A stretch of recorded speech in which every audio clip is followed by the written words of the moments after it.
మీ family గురించి, అమ్మ నాన్న? ఫ్యామిలీ గురించి చెప్పాలంటే నేను, మా మదరు, మా ఫాదరు, ఒక అన్నయ్య, నలుగురమే. కథ ఫ్యామిలీ పరంగా చూసుకుంటే చాలా పెద్ద ఫ్యామిలీ. బట్ మా మదర్కి ఫాదర్కి నేను, మా అన్నయ్య ఆయన జస్ట్ ఒక 2-3 years బ్యాక్ చనిపోయారు. సో నేను ఒక్కదానే ఉన్నాను. అండ్ ఇప్పుడు నేను, నా భర్త, అంతే, ఇద్దరమే. చిన్న ఫ్యామిలీ ఇప్పుడు. కానీ మీ గురించి తెలుసుకోవాలి ఇంటర్వ్యూ కోసం అన్నప్పుడు నాకు యూట్యూబ్లో చాలా వీడియోలు మీ నాన్నగారు అంటే మీకు చాలా ఇష్టమని, మీరు షూటింగ్ టైంలో ఉన్నప్పుడు నాన్నగారు కాలం చేశారని, దాన్ని అసలు ఆ టైంలో మీరు కళ్ళు తిరిగి పడిపోయారని కూడా కొన్ని వీడియోలో చెప్పడం జరిగింది. ఒక్కసారి నాన్నగారి గురించి తెలుసు. యాక్చువల్గా దేవాలయం షూటింగ్ చేస్తున్నాం, అమరావతి, గుంటూరు నుంచి అమరావతి. సో అక్కడ షూటింగ్ చేస్తుంటే అక్కడ ఏంటంటే ఫాదర్కి చితి పెట్టడం సీను, టి కృష్ణ గారు డైరెక్షన్, దేవాలయం, శ్రవణ్ బాబు గారు. నేను సో అక్కడ ఫాదర్కి చితి పెట్టడం సీన్ నేను వెళ్ళి కూతురు చితి పెడుతుంది. ఆ సమయంలో ఏంటంటే ఇక్కడ చెన్నైలో అప్పుడు మా నాన్నగారు పోవడం జరిగింది. నాకు తెలియదు, చెప్పలే, టి కృష్ణ గారు ఎవరు చెప్పలే. సరే ఈవినింగ్ షూటింగ్ అంతా అయిన తర్వాత ఇన్ఫర్మేషన్ వచ్చింది. ఇప్పుడంటే మనకు సెల్ ఫోన్స్ ఉన్నాయి, అప్పుడంతా ల్యాండ్ లైన్, టైం పట్టేది, దొరికేది కాదు. ఐ థింక్ 6:37కి టి కృష్ణ గారికి వచ్చింది మెసేజ్, ఇలాగా ఫాదర్ పోయారనేసి. సో ఆయన ఏం చేశారంటే పోయారని చెప్పలే నాకు. నైట్ షూటింగ్ ఉండింది, డే అంతా శ్మశానంలో షూటింగు, నైట్ వచ్చి ఈ దశావతారాలు పాటలు తీస్తున్నాం అది. సో దానికి నేను డ్రెస్ చేంజ్ చేసుకోవడానికి క్లాసికల్ డ్రెస్ చేసుకుని రెడీ అయ్యి వస్తున్నాను. టి కృష్ణ గారు అన్నారు, ఇలా నాన్నగారికి బాగాలేదంట, బయలుదేరమ్మన్నారు అన్నారు. అంతే చెప్పారు.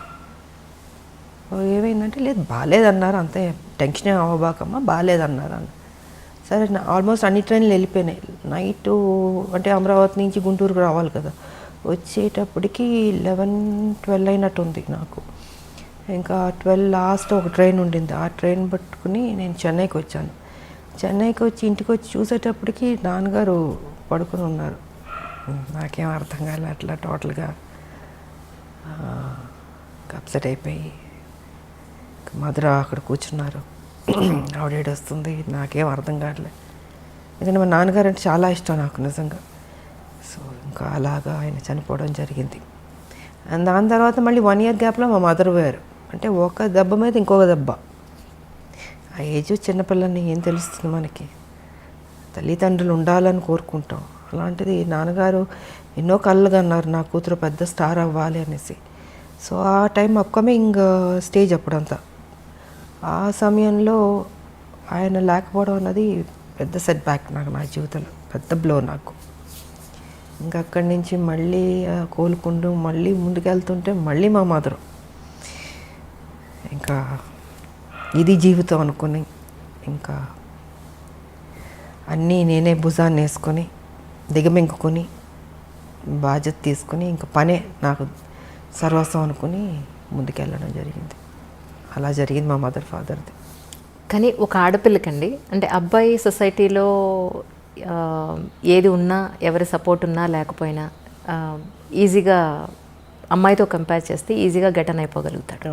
కానీ ఒక అమ్మాయికి పేరెంట్స్ సపోర్టు, పేరెంట్స్ తర్వాత ఒక మంచి భర్త సపోర్ట్ లేకపోతే అంత ఈజీగా ఏ ప్రొఫెషన్లో ఉన్నా పైకి రావడం ఈజీ కాదమ్మా, చాలా టఫ్ అది. కాకపోతే నాకేంటంటే ఫస్ట్ మదర్ ఫాదర్ పోవడం వల్ల లైఫ్ విలువ, వాల్యూ, బాధ్యత అన్నీ ఆటోమేటిక్గా దేవుడు నాకు తెలిసేటట్టు చేశాడు అనిపిస్తుంది.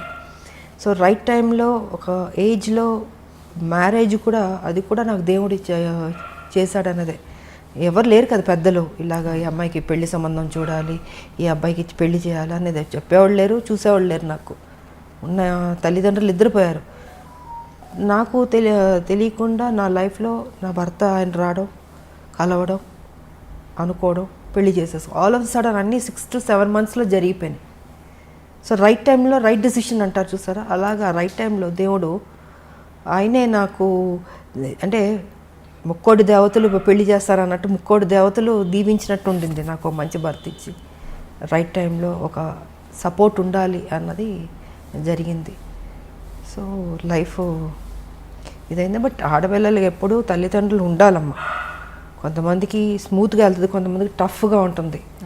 సో నాకేంటి అన్నీ దెబ్బలే కదా జీవితంలో, అన్నీ స్మూత్గా ఎప్పుడు లేదు నా లైఫ్. అన్నీ టఫ్గా దెబ్బలు తింటూ నేర్చుకుంటూ ముందుకు వెళుతూనే అనుకున్నది సాధించాను. కాకపోతే మా ఫాదర్ ఒక కోరిక నేను నెరవేర్చాను, ఒక పెద్ద స్టార్ అవ్వాలన్నది. దాని తర్వాత మా భర్త సేమ్ అదే బాధ్యత ఆయన తీసుకుని, ఆయన కూడా అక్కడితో ఆపలే.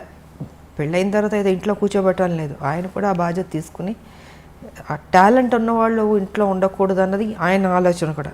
సో ఆయన కూడా దాన్ని అలా కంటిన్యూ చేసి మీకు కర్తవ్యం అన్నది ఆయన ప్రొడ్యూస్ చేసి, సో ఒక హీరో ఇమేజ్ తీసుకొచ్చింది మా భర్త.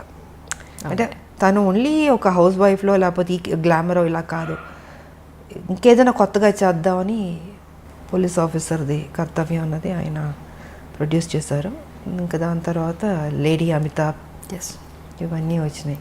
అండ్ ఓసే రామలం అదే పెళ్లి చేసేసుకున్న తర్వాత ఇంట్లో కూర్చుని ఉంటే కర్తవ్యం ఉండేది కాదు, ఓసే రామలం ఉండేది కాదు, ఆ హీరో ఇమేజ్ వచ్చేది కాదు. సో క్రెడిట్ ఐ థింక్ మా హస్బెండ్కి ఇవ్వాలి నేను. జనరల్గా మనకు ఉంటుంది చాలే పెళ్లి చేసుకుందాం సెటిల్ అయిపోదాం అనుకుంటాం, కానీ అలా అనుకోలేదు. ఇంకా అది కూడా కాదు, దాని తర్వాత మళ్ళీ పాలిటిక్స్ కూడా నా మనసులో ఉంటుంది మనకి, కాకపోతే అవన్నీ జరుగుతాయా అని ఒక డౌట్ కూడా ఉంటుంది.